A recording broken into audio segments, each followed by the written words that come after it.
आज की यह कहानी जो मैं आपके सामने पेश करने जा रहा हूं, यह कहानी बहुत ही दुखदायक है। कहानी का टॉपिक भूख। एक भूखे आदमी की कहानी। शायद ही आपने ये कहानी पहले कभी सुनी होगी, तो आइए कहानी को शुरू करते हैं। मेरा नाम सोनू है। मेरे गांव में घर के पास वाले ही मकान में एक आदमी रहता था। उसका एक लड़का जिसका नाम गगन था, एक लड़की जिसका नाम जिया था और पत्नी जिसका नाम सिमा था। वह आदमी कुछ काम नहीं करता था। काम के नाम पर बोझ समझते थे उसके घर वाले।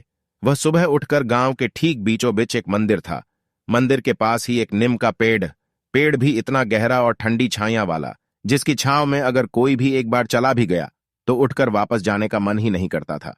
उसी मंदिर वाले नीम के पेड़ की छांव में जाकर दिन भर लोगों के सामने ये बात फेंकी, वो बात फेंकी। पूरा दिन वही गुजर जाता था और रात होने पर घर आकर खाना खाकर कुंभकर्ण की नींद सो जाता था। उसकी पत्नी और बेटा दोनों बहुत चिढ़ने लगे और मन ही मन उनके प्रति घृणा करने लगे।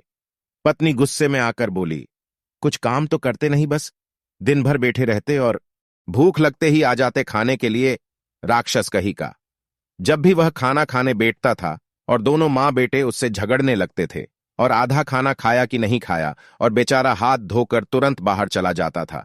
यह देख बेटी बोली, क्या माँ आप भी पापा को खाना भी नहीं खाने देती? रोज यही बात बोलती हो, कहाँ जाए बेचारे पापा भी। करे तो क्या करे?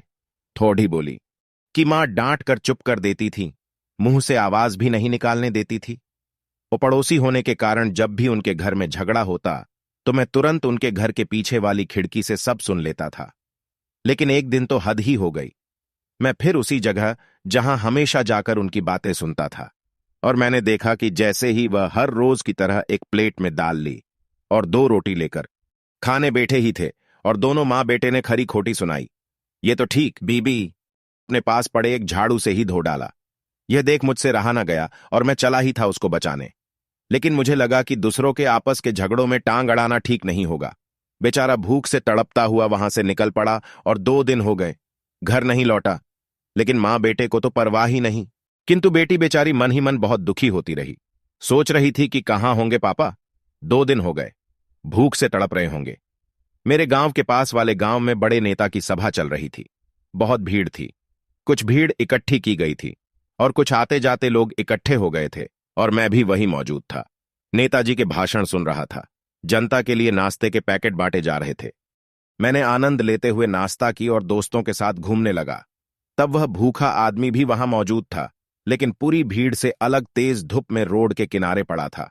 आसमान की ओर ताक रहे थे, मुंह खुला हुआ था। नाश्ता के पैकेट बांटने वाला जब उनके पास गया और बोला, अंकल ये लो नाश्ता करो। पर अंकल में तो कोई हलचल नहीं हुई। उसने हिलाया तो बिना प्राण का। आदमी हल्के झटके से इधर से उधर और गर्दन लटक गई। सोचा तेज गर्मी के कारण बेहोश हो गए। वह जोर से चिल्लाया तो चारों तरफ भीड़ एकत्र हो गई। जितने मुंह उतनी बातें, अरे इतनी तेज गर्मी में प्यासा होगा। बेचारा बेहोश हो गया। उम्र भी तो कितनी है, गरीब होगा। बेचारा भूख के कारण तड़प कर यह हाल हो गया। अरे कौन है, कहां से आए, कोई नहीं जानता। इतने में भीड़ देखकर मैं उनके पास पहुंचा और देखा तो चौंक गया। अरे ये क्या हो गया? मैंने उनकी दिल की धड़कन चेक की तो मेरा दिल थम सा गया। इतने में लोगों की आवाज आने लगी, अरे कौन है, ये आप जानते हैं क्या? तब मैं बोला, हाँ हाँ, मेरे पड़ोसी ही हैं। भूखे थे बेचारे, घर से परेशान थे। तभी मैंने उनको उठाया और उनके घर ले गया और दरवाजा खटखटाया तो पत्नी बिना देखे बोली, आ गया, भूख सहन नहीं हुई। मुझे पता था भूख लगेगी तो घर ही याद आएगा। लेकिन जब उनकी पत्नी ने दरवाजा खोला तो चिक निकल पड़ी और बोली, माँ ये क्या हो गया? माँ और बेटे ने देखा तो मुंह फाड़ कर रोने लगे।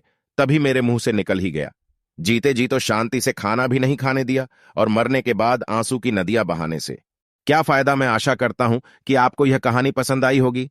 दोस्तों, आप लोग अपने माँ बाप के साथ ऐसे मत होने देना और यह वीडियो अपने दोस्तों के साथ शेयर कर देना और चैनल को सब्सक्राइब कर लेना, ताकि इससे अच्छी अच्छी कहानियां हम आप तक पहुंचाते रहे। जी धन्यवाद।